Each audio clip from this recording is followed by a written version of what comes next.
Ladies and gentlemen, welcome to the Extraordinary Family Life Podcast. This last month has been an absolutely wild, crazy ride all over this planet. I was gone in a training with our boys for a bit and came back. We had, 5 days together in Scotland, just Rachel and I. You were gone for 2 weeks. Yeah, I was gone 2 weeks and we came back and it was magic time in Scotland as a couple. Except you were sick. And then I got sick. It was brutal. Actually, I'd been sick for a long time. Yeah, you brought it. And then Rachel's stepdad passed away, so she left immediately after we got back. Less than 48 hours after we got back from Scotland, I flew 24 hours which is to Utah. Brutal. So there's a funeral out there and a week out there. I got sick. I brought your sickness with me. Oh, and then she was sick. Passed it around, which the family appreciated. I'm sure, deeply. And then as soon as she got back... You and I spent Thanksgiving apart. You were with the kids and I was with my family because the funeral was just a couple days before Thanksgiving. And we rocked it here. We had a great Thanksgiving. Kids made some amazing food and great things. It was awesome. Simple and wonderful. It was mostly pies and fruit salad. Right. We could not find a turkey here or a ham. Right. There was no meat. So I think we had a steak. And then the next day I air fried a duck, which was actually really good. I liked it a lot. It was yummy. And then I had an opportunity. Then I flew back from Utah, and then we had 3 days together. Mm-hmm. And then you flew. Then I went to a humanitarian trip where we were working with some refugees in South America. So we've been like crisscrossing the Atlantic Ocean planet a lot. And overall, it's been a lot of travel. Yes. And a lot of time, kind of apart. Like I was away from some of the kids, but with some of the kids, and then we went away together, right. And then you were away, and then I was gone. Which is why we have not done a podcast episode. Yeah, it's been a couple weeks. But we've had, as you can imagine, an insane amount of experiences and lessons and met with a lot of people. And we've been changed. The last month has been very transformative. Which is usually the case when you have experiences. They do change you. That's why we find them so valuable, is because they are life-changing. And I think people believe that we use those words too lightly, but we have learned through lots of experience that experiences change you and literally change your life and often change the course of your life. Yeah. And even the way you, as an individual, the way you engage with an experience can be transformative. So here's how I say it. I'd see that it can be transactional or it can be transformational. But you can go into an experience. We could go in with you, right? You're listening, and we could go have an experience, and some of us could just be like, yeah, I went. It was okay. And then some of us can go and literally change our lives because of it.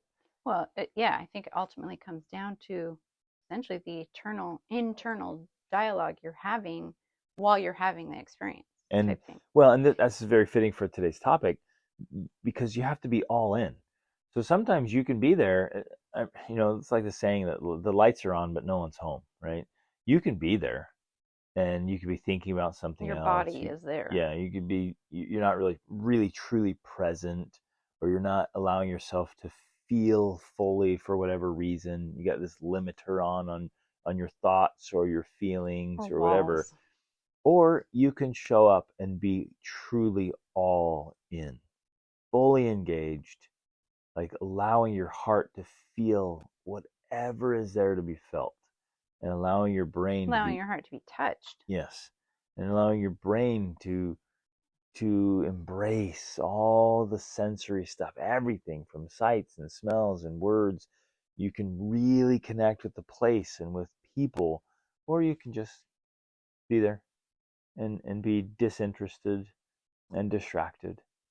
And island of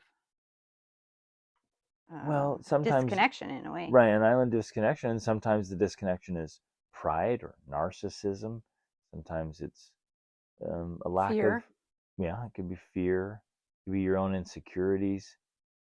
Uh, Often it's just a lack of skill, not knowing That too. how to connect or engage. Right. And it's just powerful.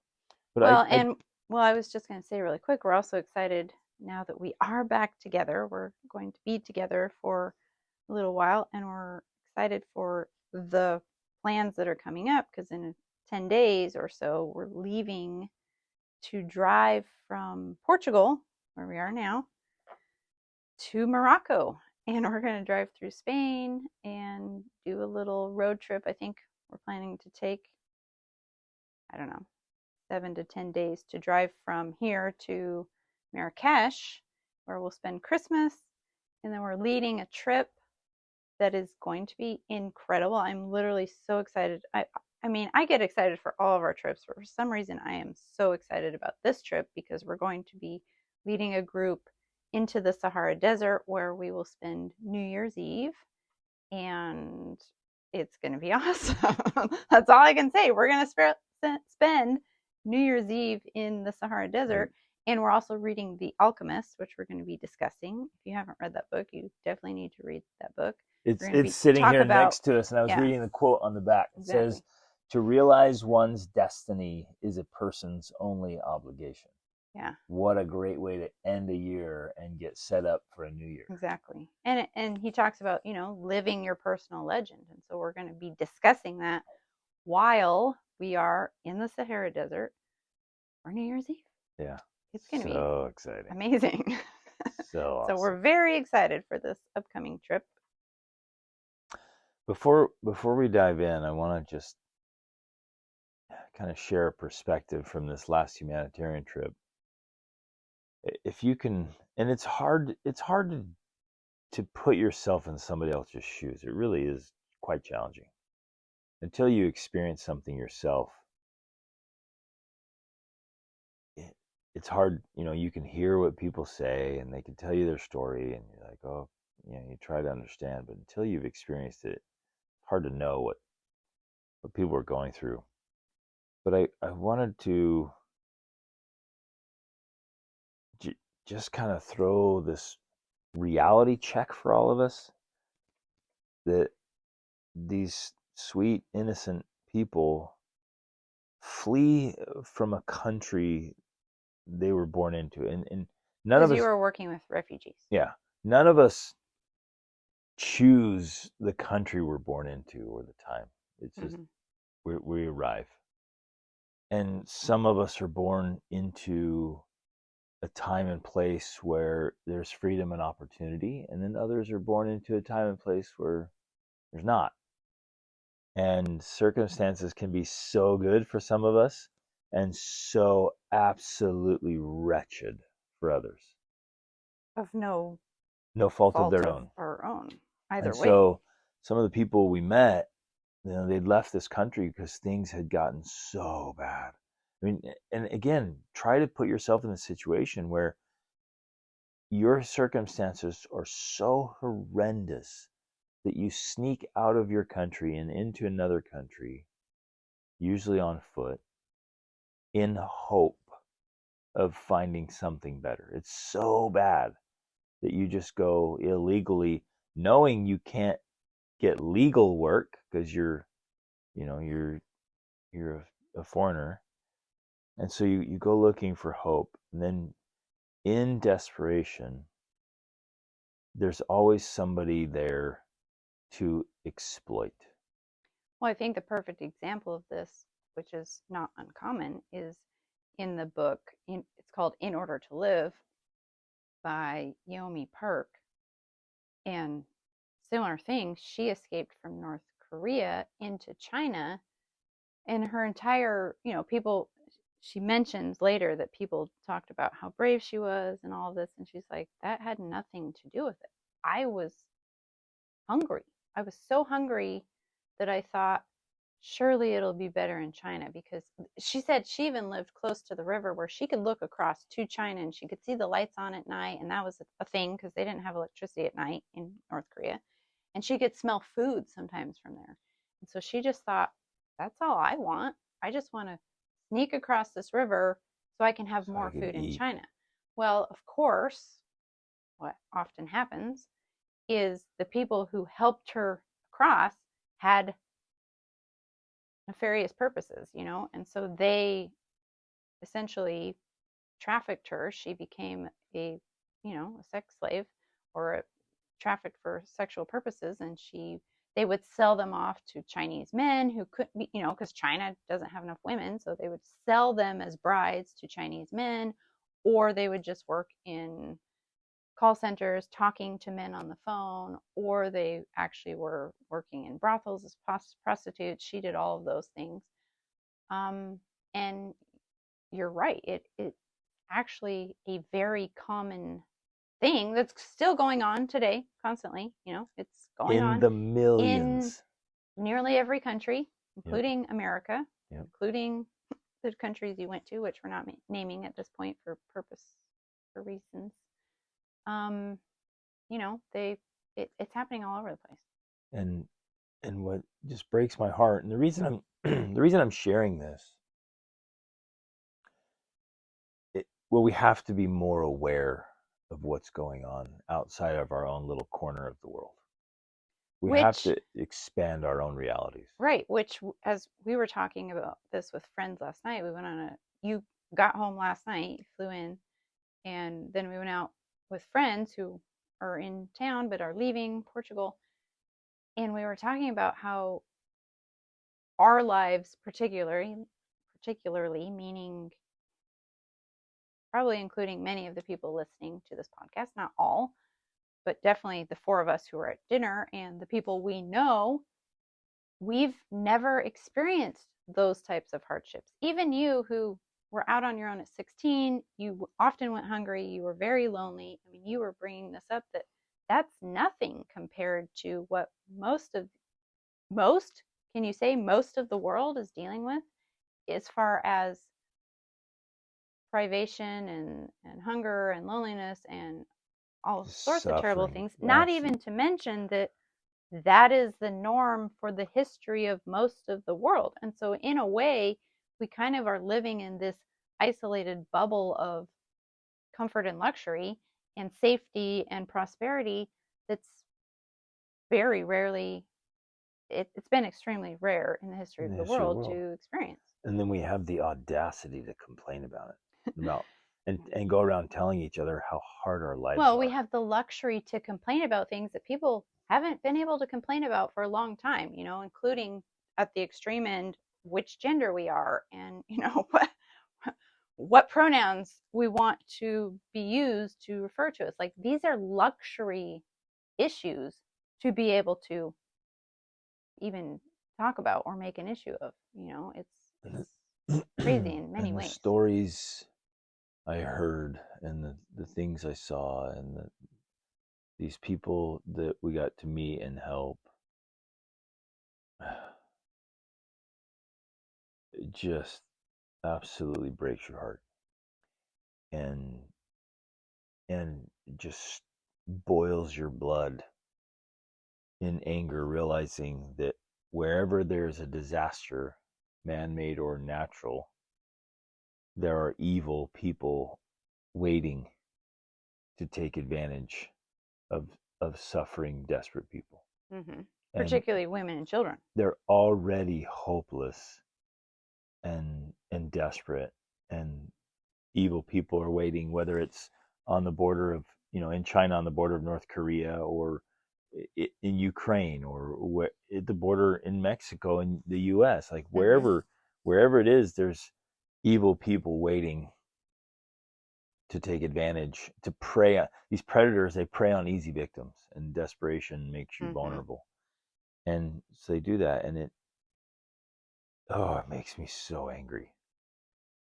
And it drives me to want to share with you, those of you who are listening, this moral obligation that we have to help and to serve and to be good and to raise the standard of goodness and love and service in the world, and to participate in helping. If there were more people waiting at the borders to help than there are evil people waiting at the borders to take advantage and exploit, it would be a different story. And there's a big philosophical question there about that, and how that all works and why it works and why that those things happen. But I can't get this out of my mind that if there are more of us doing good and more of us fighting evil, the problem would be so much smaller. But instead of enough of us being out there doing good, we're just kind of doing our lives and trying to be good people. And evil people are out there actively, very, very actively exploiting others. Well, I think more to the point with this podcast and the things that we teach, that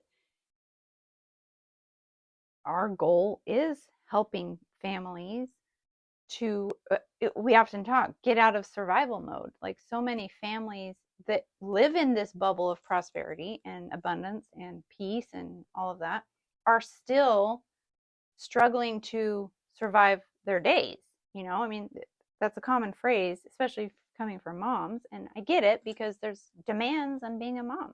But if we, as these individuals who ultimately are blessed with amazing, privileged lives, if we can not just survive our life, but actually thrive in our life, then that allows us the opportunity to become a more useful person, a person who is, like you talk about, is an asset, someone who has the opportunity to not just help themselves, because that's where it starts, by helping yourself and then helping your family. But now that you even have that under control, you can reach out to help the world.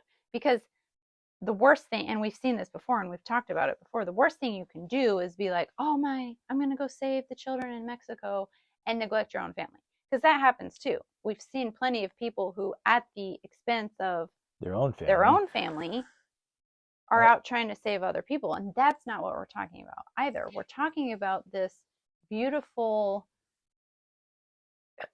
we like to use either these layers, saying maybe layers of an onion or layers in a pyramid, where you're building one on the other.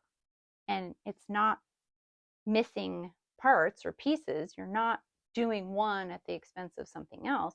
It's holistic and it's complete and it's whole. And it begins by, healing yourself, healing your own issues. Because that was something else you talked about. Like, there are so many people that need help, and there's not enough people to help them because they have their own issues they're healing from. And that's also important. That needs to happen. But if more people can heal and be whole, then there's more people who will be able to help heal the world, so to speak. Yep. And so it's this journey and expansion of capability and capacity and healing, because we can't give what we don't have. Exactly. And we're not very useful if we remain broken ourselves. And if you're a liability instead of an asset. Exactly. And so, man, and it seems, oh my gosh, I love having intense experiences like this that you and I, we get to have often. And just being in any kind of humanitarian work does that. When last year when I got to go help in Cuba's an extreme, right? And you go in there and you come away different. It changes you. And it gives you the contrast. And so to hear you, to see what I saw this last weekend, hear those stories and to go help, and then to hear you talk about, moms surviving their family life. And it is, I mean, we talk about all the time, you're in survival mode. You're just trying to make it through the day. And yet, if you were to try to explain that to a refugee that's trying to literally survive in life. Mm-hmm. And I love doing this myself. Like if ever I feel like complaining, I picture someone I've met over the years, and I imagine myself complaining to them. And trying to explain Yeah, why my problems are so yeah, terrible. and how my day was just so wretched because I was trying to clean my house, and the kids were making a mess. And then you talk to people who don't have a house, who don't literally own anything, and you think, how dare we complain? Because they would gladly take on your problems. Oh, in a second, like, oh, well, at least you have stuff to clean up. At least you have family. Because Mm-hmm. some of the people we met have no family, no friends, they have nothing and no one to turn to. And they don't have a house, they don't have anywhere to live.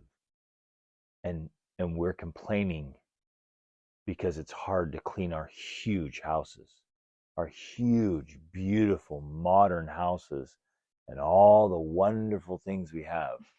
Well, because even the hotel that you stayed in, Oh, you it was a know, crap show. and yet, it was a nicer and hotel. yet, some people would just love to stay there.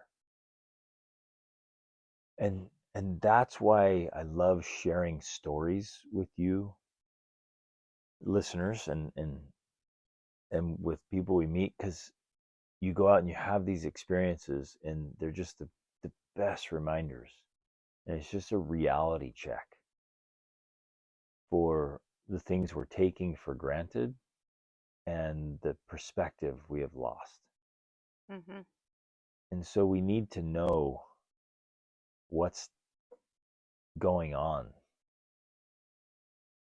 inside ourselves and in the world. And our place in history, Yeah, even. exactly. And time and space. And again, you guys are here, you're listening, and we love that you're here. And we're so And grateful. you're wondering when we're actually going to talk about parenting. Right. But we're getting there, okay? But it's all leading to this, This because is how we do it, you know? you have to transform your perspective and your paradigm and give it some depth and reason and meaning behind it to say, okay, yeah, I have to level up, and of course I can. Because when you stop and think, wow, how I'm complaining about my conveniences, I'm complaining about my comforts. Yeah, my luxury problems. I'm My they first really world are. problems. Yeah, they're very luxury problems. And we again, it's hard to be a parent. It's frustrating, and you're going to shed some tears, and it's tough. But when, at least for me, when I hold it up against some of the people I know personally who are going through things that are so horrendous, I just stop and think, yeah, my problems are challenging, but they're nothing compared to that. So I can handle this. This is a little Mickey Mouse problem. Well, I know for me that I often will use that to remind myself that if I had to, I would pick the problems I have. I literally would. And I don't say that, you know, tongue in cheek or whatever that saying is. I don't say it that way. I'm saying it sincerely. Like, I would pick the problems I have. I literally would. And on my better days, when I actually remember, I actually express gratitude for my problems. I really do. Like, oh, I'm so grateful I have this challenge because it's way better than the millions of challenges I could have instead. Yeah. So, with that background, hopefully, is a reminder for all of us, Well, and a reality check. I think I want to point this out that I think it is in a very important framework that ultimately, I mean, maybe not every day, maybe not 100%, but I think that we try to bring this type of framework to the way we live life, to the way we parent, to the way we interact with each other, to the way we do things. It's not just, something we're saying and telling you as, oh, this is cool and a great idea. It literally is, I think, a part of the way we do life. And part Absolutely. of the reason we've been able to do that is because you're telling these stories this isn't the first time we've had experiences like this. These are the types of experiences we've had again and again and again over the past couple of decades, which is why I'm writing a series of memoirs, not just one, because we've had so many experiences that it will fill volumes. Yep. And so while we're talking about this here and now, again, because of your most recent experience that you just came back from yesterday, we've had these over and over again, and they've regularly brought these feelings and this sense of perspective that has formed the way we face life together. Absolutely. The way we face our relationship, the way we face our parenting, and what we bring to it. It's a part of how we actually parent and how we actually interact as a couple and how we actually do life. Absolutely. No, you're right. And it started, I was, there was moments of literal homelessness where I had no place to stay when I was a teenager out on my own.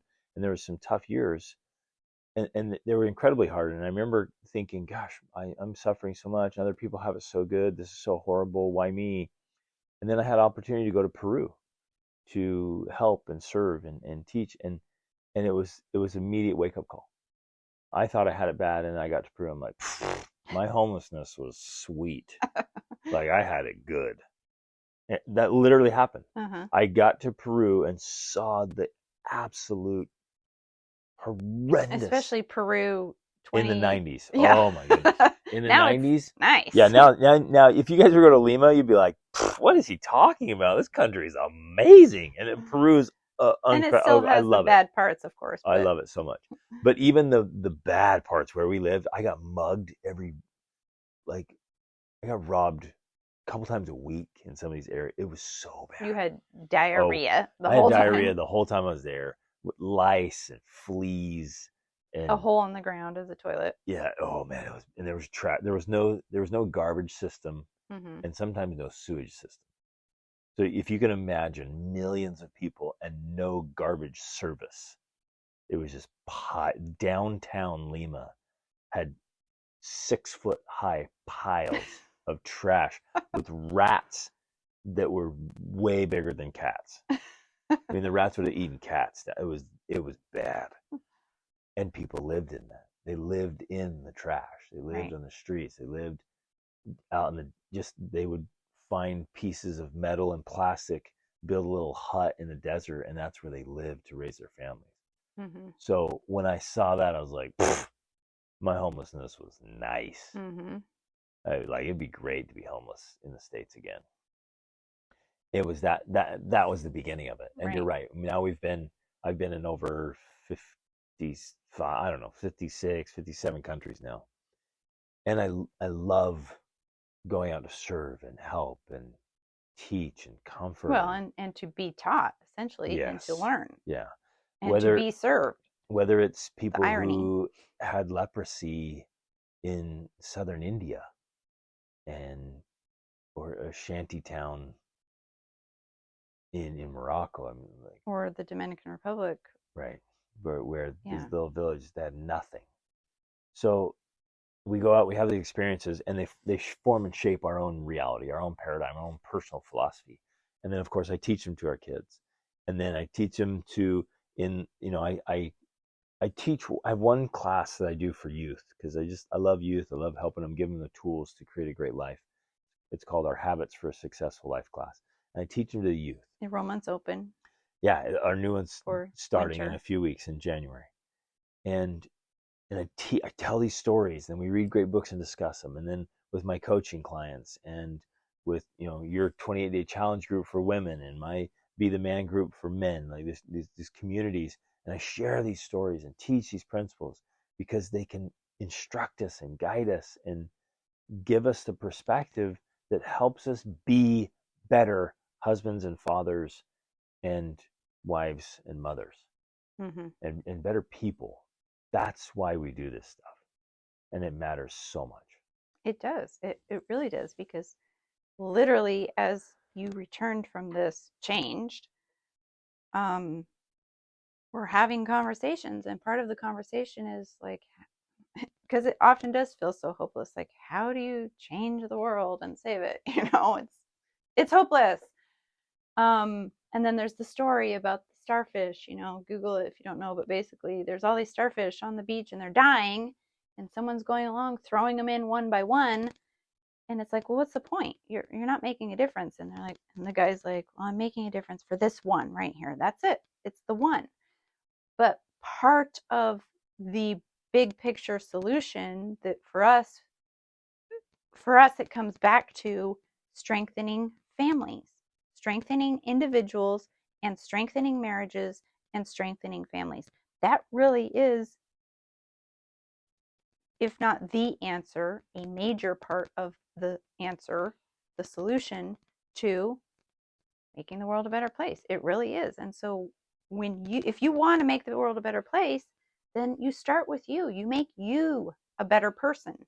And then you make your marriage a better relationship. And then you become a better parent and improve your relationships with your kids, which now we're getting to what we're actually going to talk about today. That's how you actually make a difference in the world. It really is the answer. You don't have to fly to South America or fly across the world. You can do those things, but we only do those things. Partly one of the reasons we only do them is because we have first focused on ourselves, our relationship, and our parenting, and they're solid. They're not perfect, they're solid. And that gives us the power and the ability for you to go do things like this without it meaning the family falls apart or our relationship falls apart, right? Or and that's, I think that's a fundamental important lesson there. If our marriage was struggling, or if any of our children were struggling, I wouldn't be going anywhere. Right. It's only because we are in a rock solid, wonderful position in our marriage and our family and each of our children. We're in such a great place that we're able to go do that. Exactly. And I think that's part of my message, at least, is like getting yourself and your family, your life so dialed in that you can. And some of you are phenomenal business people. And one of your responsibilities is funding missions like this, like making donations so that we can go out and others can go out and make a difference. And then some of you are going to want to be there, boots on the ground. Great. Get yourself ready. Mm-hmm. And then some of you are going to help in different ways. But, and help, we must. It's an ethical responsibility. Mm-hmm. But you're right, we have to get, the noblesse oblige, like our own nobility obligates us to be generous and kind to make a difference. But we have to get ourselves in a good spot. So that's what we want to talk about today. Right. Is making some shifts and changes in your family interactions so they're actually fantastic. And it's interesting that the little things can be so off that it's a struggle even to just spend time as a family. So we've had multiple experiences and conversations recently, and that kind of was what led to this topic of I've spoken with multiple men, I think, in the last, I don't know, 6 to 8 weeks. It's come up again. It's come up before, but it's come up again, of men, like when they talk about just having enough freedom to spend more time with their family. Many of them are like, well, what would I do? Like, if I spent more time with my family, what would we do? They don't even know what to do with their family, and then sometimes they don't want to, and as you dig into a little bit, you're like, oh man, like many men don't know how to spend time with their families. They don't know how to be with their wives and children. Because they imagine it looks like maybe things they don't like to do, sitting around listening to your wife talk endlessly. You're like, wait a minute, if I spend more time with her, like she's just gonna talk to me way more. I'm like, I gotta go to work, babe. Or sitting with your kids playing some game you're not interested in, right? And just to spend time with them because. Or they're fighting, and you're like, wait, more time with my kids means more time of me listening to them fight with each other. Right? Like, no thanks, dude. Like, I don't want more of that time. So, no, you're right, and they've, since, when a man turns 18, 19, 20, whatever, he either gets an education or goes into work, and so that's what he's known. That's what he's familiar with. That's what he's done. and he spent the bulk of his time, right? If you're working 8-hour days or whatever, that's the bulk of your time has been spent in some kind of work, some kind of business, and that's you become familiar with. And if we're not careful, we end up just defaulting into thinking, well, that's life, that's my responsibility, that's my role, that's how things are. I'm here to work. Well, and part of that irony is that many of your clients come to you because they have done that and they've succeeded at it. Yeah. They've done very well at it, but they're lacking meaning and purpose and fulfillment in their life. And part of what you're talking about is we'll spend more time with your family, and they're saying, what does that look like? Like how? We take our vacations, and I can't wait to get home and get back to work because our family vacation sucks. Right. Or our evenings are terrible, or they're just empty, they're not fun, or we're bored out of our minds together. Yeah, it's more like torture. Or along with this idea, on the other side of it is in my 28-day challenge, there's multiple layers, of course, your marriage, parenting, and in the marriage challenge, one of the things is to plan a getaway with your spouse and to go on dates every week. Well, I've heard from, feedback from the women in my challenge is that, well, we did a getaway and I was actually bored. Like, we didn't even enjoy spending time together because mostly we fight about the kids or whatever. And so when they're not around to fight about, now what do we talk about and what do we do? Like, it was just boring. Or I've heard about dates, well, okay, we've gone on dates, but he doesn't like to do what I like to do, and I don't like to do what he likes to do. And so we either do his date or we do my date. But when it's my date, he's not having fun. And when it's his date, I'm not having fun. So how do we actually have dates that are fun together, And in the parenting ones where you say, well, let's go do things with your kids, you're like, oh, it was terrible. They were fighting. Okay, it was boring. It was empty. Another example actually was a wife did plan a getaway, and they went away and had an amazing time. It was great. She hated coming back because the kids were fighting. So now they had a great time by themselves, but then when they come back to the kids, like, it's torture because it's not fun because they're fighting and you don't want to be around them because they're annoying. And then we've also heard, young moms. They wanted so much to become a mom, and now that they are, it's miserable because it's nothing what they imagined it would be like, And so all of these pieces are ultimately, how do we have enjoyable, happy, desirable family relationships, the ones where we actually want to be together and want to do things together. Our family life, I think, is very unique, but ultimately it illustrates that this type of thing is possible because we spend, except for situations like this when we're apart, on opposite sides of the Atlantic Ocean, otherwise we spend basically 24/7 together. We all work. You and I work it from home. The kids all do school from home. So we're all here together all of the time. And we can honestly say we don't get sick of each other. We actually love it.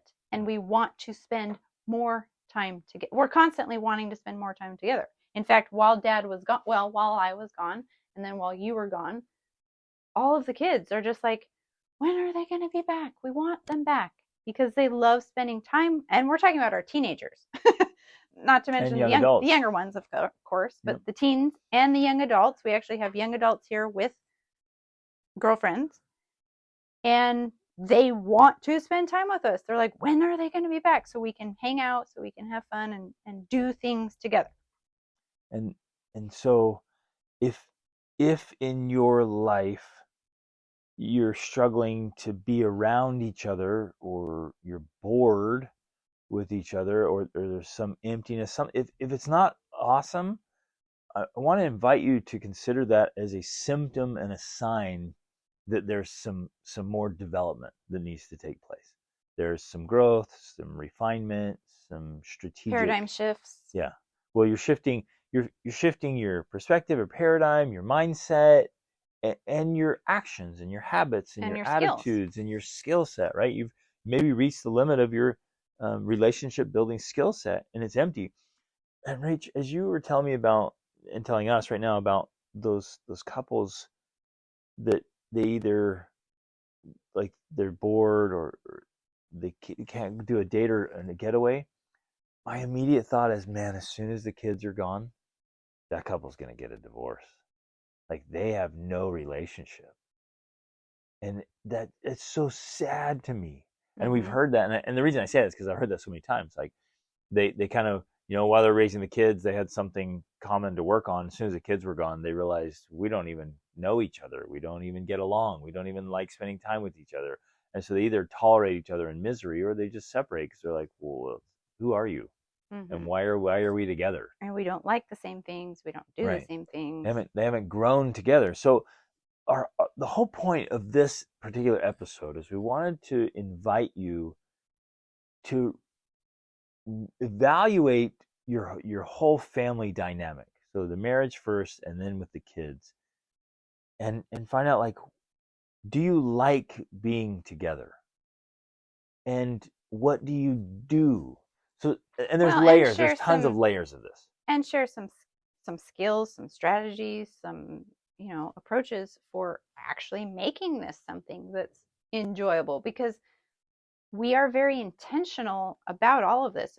It's not like we just, oh, we're lucky and we just happen to have met the right person and had all the right kids so that we love being together, Right. lucky us.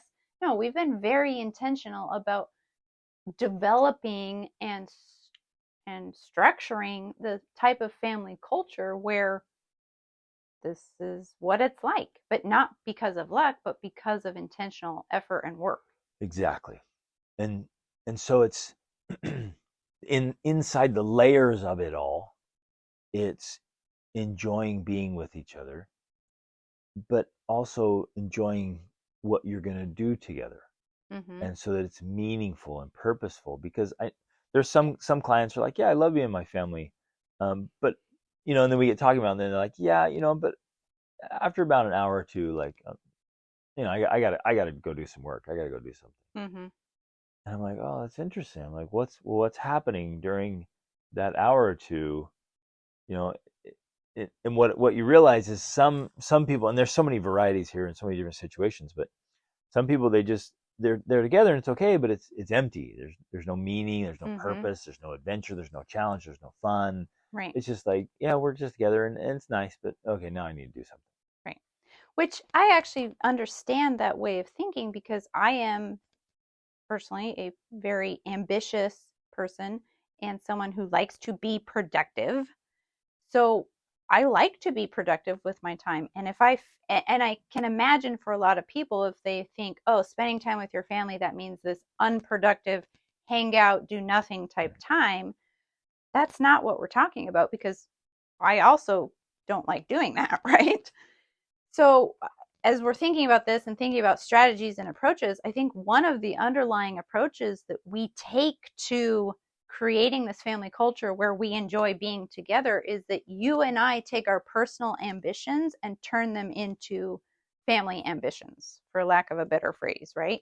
We take things that we're personally interested in and make that a fun activity that we do as a family. One thing, I love learning and reading and studying things. And so we have a morning devotional every day. And I love it because I get to read things I'm interested in to my kids. And we get to talk about things and turn it into a discussion and have this fun time. Like that, it's honestly something I love doing because I love reading things and I love sharing that with my family. Now, It's are all important. of my kids? It's important to point out that they like it too. Like Yeah, it's enjoyable. It's not you living your life and everyone else is forced to come along and right. just do what mom likes. Now they are not necessarily all 100% as interested in it as I am, but I allow, and again, coming down to strategy and all of this and developing yourself, I share my passion and interest in it, and I allow them to see that so that it becomes more interesting, because they're like, "Oh, mom's actually really excited about this. Why is she so excited about the Reformation, or the most recent thing we were just reading about? Why is that interesting to her?" And as part of that, I share my own thoughts about it and my own feelings about it, so that it's more interesting than me just dryly reading from some book. I'm actually having a philosophical discussion with my children. Even if they can't fully engage in that, they're seeing it model, and then you and I will get into it, if if whatever. And so we're modeling for them what this looks like, and then we're creating this culture where now, because we've done that for, decades, our older children, just the other day, you actually weren't here, we were watching something with Jordan Peterson, and we were able to have these meaningful, deep discussions that are fun, and we love it. And that's part of what we do together as a family, because we have generated this culture of talking about things and having discussions. And so it's not just, oh, let's sit down and be together and maybe we'll play a game. You and I are not big game players. We will play games with our kids, but it's not just that type of activity where we're enduring it because we're supposed to spend time with our family. Right. We are very intentional about bringing the things we love to do to the activities with our kids. And doing some of the things they love to do. That too. And being fully engaged. So right. I don't like playing games, but like board games. Right. But I do, and when I do, I'm all in. I go, and we play games because some of our kids like to play games, and so we do it, right? The kids will plan trips. They want to see something, experience something, do something. Like, hey, let's go do it, and I'm all in. We have a blast. Well, and I think even the working out is another great example, especially for you, because that's something you've always been very passionate about. And so you have just made working out kind of this family activity. It's not just you, I'm going to go work out now, and you go off by yourself. You've made it a thing that we do as a family. And so they love to do it together. And so it's a way we're spending time together doing something that you love doing. And that I've learned to like doing. And I was purposeful about that because exercise and fitness was so important to me and such a formative part of my life. And I wanted our family to be fit and healthy. And Rachel was not interested in fitness or health or working out. When we got married. And I was like, man, I'm not going to let that infect my children. Exactly. I'm like, my kids, if I just go to the gym and work out because I want to stay fit, then my kids will just stay home, and in all likelihood, they'll just end up being like less active like their mother. And I'm like, I'm going to end up with a bunch of introverted, unhealthy, inactive little uncoordinated quads. Yeah. You throw a ball and it hits them in the face and I can't do anything. I'm like, that is unacceptable. Right. So I'm like, how am I going to work out? So my workouts were deeply inconvenient. I had little kids, but I'm like, you know what? No, I'm going to work out. I'm going to work out hard with them. I'm going to make it fun. I'm going to make it so attractive that like they're going to think this is the raddest thing ever. And they do. We get up and we have fun pushing hard. So for years and years, I would put them on my shoulders and I would do air squats. I'd let them climb on my back and I'm just cranking out push-ups and they loved it. They're like, yeah, I don't want to do push-ups. So their association with working out was them playing on me like a jungle gym while I'm getting an insane workout in, right? And, there are times, they still remember laugh about this, where we were on the border of Mexico and Belize, and it was just hot and humid, and we were doing like P90X workouts. And they called me the rain cloud because I was just sweating, it was dripping everywhere. You're running in place and water's flying everywhere, and they're like, "What? The rain cloud!" Right? And we have all these associations of their entire life of me working out hard, and they kind of participating, playing for fun. And I never pushed them hard. I just always invited them to join. And so they do a little bit and be like, "Oh, that hurts, that burns, it makes my muscles sore." I'm like, "Oh, it's fantastic. We love sore muscles. That's stronger. Great." So now we're to a point where, okay, here's what our mornings look like. We wake up and we all do kind of our personal morning routine. We're doing routine. our personal thing. So, but this is what's so cool is as I walk out in the morning and all the teens are sitting around the kitchen table or on the couch and they're all reading. Every one of them has a book. Even the guests who are staying with us. You walk out and they're all in a book and it's just quiet and they're feeding their minds. And then we will run down to the beach take the dogs and run down to the beach, come back, and then we all go up on our roof. We have a big terrace roof with a workout room, and we hit the weights hard, with some workout music, and we're having a great time. And so we're reading together. And then we have breakfast and do my intellectual devotional that I love. Right?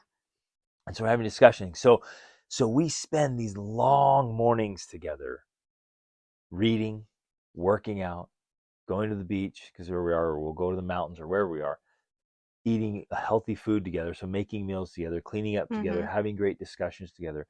We spend all this time, and it's meaningful. It's fulfilling. It feels good and productive personally. Like, okay, I'm doing something with myself. I'm not just wasting time. We're not just sitting here with my family. We're not just sitting here together in the same room going, oh yeah, we're spending time as a family. Right. We're every one of us is moving forward in life individually and together, and we love it. Right. And then we go on adventures. We go surfing. We go paddleboarding in the caves. We go exploring other cities. So even while I was gone, you guys went over to Spain. They went surfing. They went into these caves, had these big epic adventures together. And we do it with me when I'm around. And if I'm not, they still did it. Right. Right. So we're living a phenomenal life together. And I think maybe that's the way to describe what we're talking about here. You guys, you have to learn. You have to get the knowledge and the skills and cultivate the ability and the relationship to live a phenomenal life together. Not just be together, not go through the motions of spending time with the family, not checking the box and enduring each other, like really engaging. And Rachel and I went on a double date with our friends last night, and we loved it.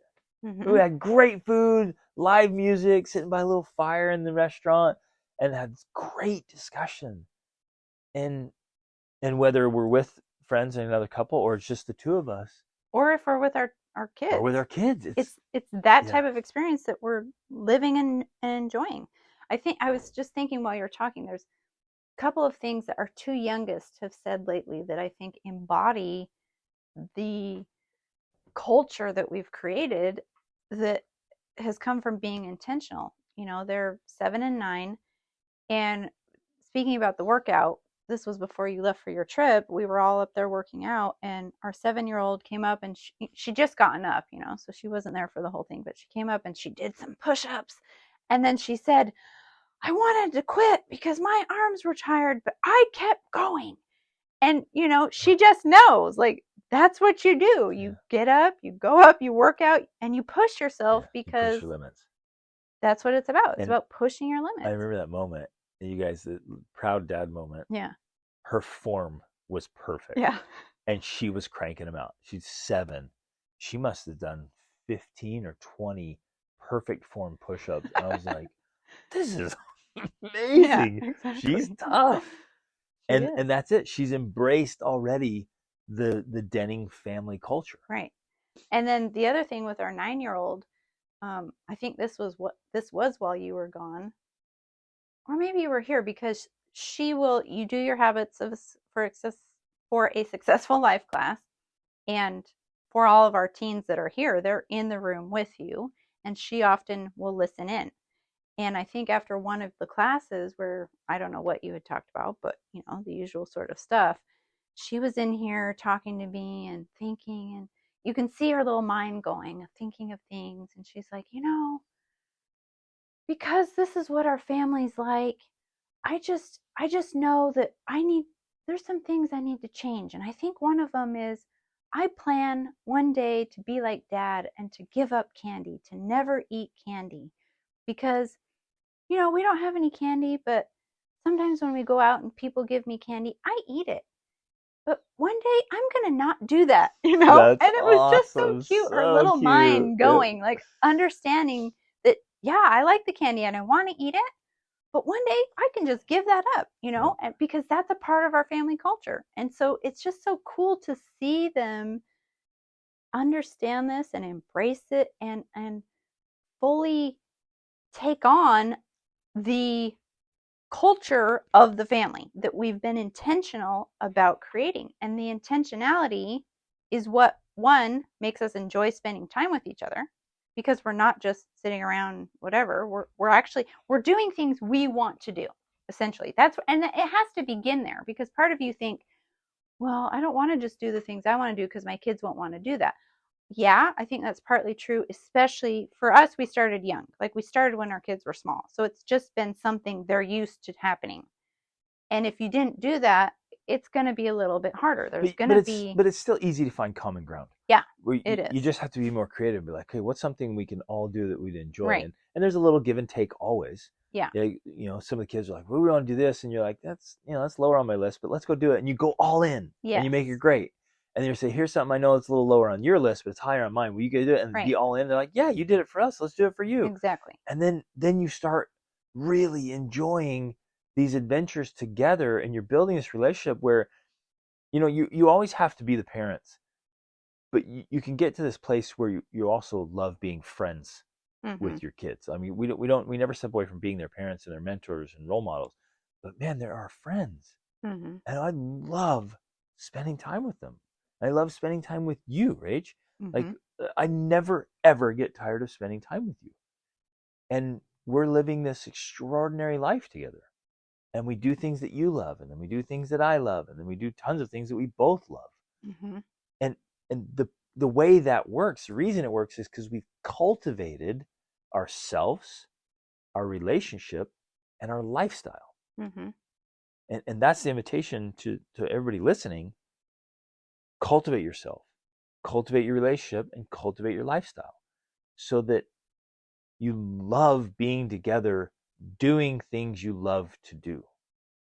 But that takes deliberate effort. Well, and it also requires you to be willing to step out of your own comfort zone because often to find common ground, you have to try new things that maybe you're uncomfortable doing. Yeah. And so you have to embrace that discomfort. This is one silly example that just happened this morning. You just got back from South America and you brought some ants back.